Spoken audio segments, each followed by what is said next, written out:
تو کجا من کجا.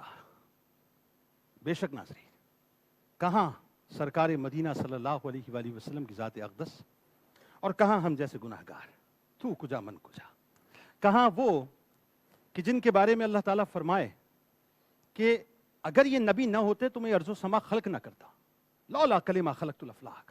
حدیث قدسی ہے ناظرین کہ نبی کریم صلی اللہ علیہ وآلہ وسلم اگر نہ ہوتے تو اللہ تعالیٰ اس ارض و سما کو خلق نہ کرتا. کہاں وہ ہستی ناظرین اور کہاں ہم جیسے گناہ گار. کہاں وہ کہ جن کے وجود اطہر کو اللہ تعالیٰ نے نہ صرف وجہ تخلیق کائنات بنایا بلکہ ساتھ ساتھ ہم جیسے گناہ گاروں کے لیے شفاعت کا سامان بھی بنا دیا. ناظرین کہاں وہ ہستی اور کہاں ہم جیسے گناہ گار. تو کجا من کجا. ناظرین کرام، جن کے لیے اللہ تعالیٰ نے جنت کو آراستہ پیراستہ کیا، جن کی وجہ سے، جن کی نظر کرم کی وجہ سے، جن کی عنایتوں کی وجہ سے، جن کی عطا کی وجہ سے اور جن کی یوں سمجھ لیجئے کہ اپروول کی وجہ سے جب وہ اسٹیمپ فرمائیں گے نا تو ہم جیسے گناہ گار جنت کے اندر داخلہ پا سکیں گے. کہاں وہ ہستی اور کہاں ہم جیسے گناہ گار. تو کجا من کجا. ناظرین وہ کہ جو صحابہ کرام رضوان اللہ تعالیٰ علیہم اجمعین کے جلاؤ میں، یعنی یوں کہیے کہ ستاروں کے جلاؤ میں چاند کی طرح دمکتے تھے، کہاں وہ ہستی اور کہاں ہم جیسے گندے وجود والے گناہ گار کہ جن کو اپنا ہی نہیں پتا کہ ہم کہاں پر کھڑے ہیں. تو کجا من کجا.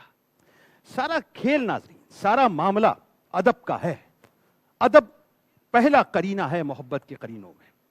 جس نے ادب کو اختیار کر لیا، محبت دراصل اس پر فریفتہ ہو جایا کرتی ہے.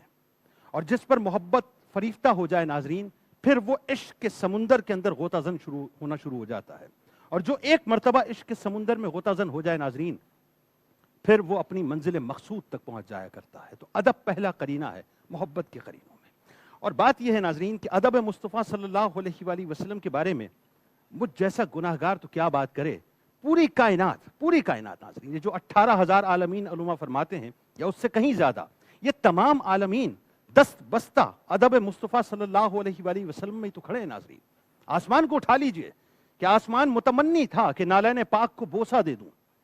ادب مصطفیٰ صلی اللہ علیہ وآلہ وسلم ہے. سدرۃ المنتہا کو دیکھ لیجئے صاحب، وہ شجر رہتی دنیا تک جو ہے، جو انتہا پر ہے، یعنی تفاخر سے یہ بیان کرتا رہے گا کہ رسول کریم صلی اللہ علیہ وآلہ وسلم میرے پاس سے ہو کر گزرے تھے.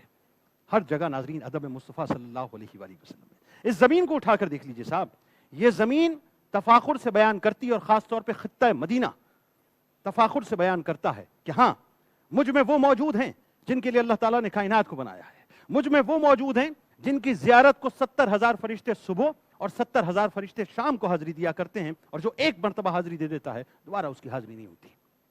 سارا کھیل ناظرین ادب مصطفیٰ صلی اللہ علیہ وآلہ وسلم کا، سارا معاملہ ادب مصطفیٰ صلی اللہ علیہ وآلہ وسلم کا ہے. جس نے رسول کریم صلی اللہ علیہ وآلہ وسلم کا ادب کر لیا، اس نے محبت کی پہلی سیڑھی پر قدم رکھ دیا ناظرین. اور جس نے محبت کی پہلی سیڑھی پر قدم رکھ دیا، پھر یقین مانیے میرا ایمان ہے کہ سرکار مدینہ صلی اللہ علیہ وآلہ وسلم اسے اپنی رحمت کی آغوش میں لے لیا کرتے ہیں. صحابہ کرام رضوان اللہ تعالیٰ علیہم اجمعین ناظرین، ان کی مثالیں ایسی ہیں، جب میں پیش کرتا ہوں آپ یقین مانیے میرا دل چاہتا ہے کہ میں رو رو کے ان کی باتیں بیان کروں. ایسی باتیں ناظرین کہ جن کو سناتے وقت کلیجہ جو ہے منہ کو آتا ہے. ہم تو خدا کی قسم رفت مصطفیٰ صلی اللہ علیہ وآلہ وسلم تو کیا بیان کریں گے، ہم ادب مصطفیٰ صلی اللہ علیہ وآلہ وسلم بیان نہیں کر سکتے. کرنا تو بہت دور کی بات ہے ناظرین، کرنے والے کر کے چلے گئے ناظرین. جن کے بارے میں عروہ بن مسعود ثقفی یہ کہتا ہے، جس وقت صلح حدیبیہ ہو رہی ہے، وہ اپنی قوم میں جاتا ہے اور جملے سنیے کیا ہے جس کا مفہوم میں آپ کو بتلا رہا ہوں. وہ یہ کہتا ہے کہ میں بڑے بڑے بادشاہوں کے دربار میں گیا. کیا کہتا ہے؟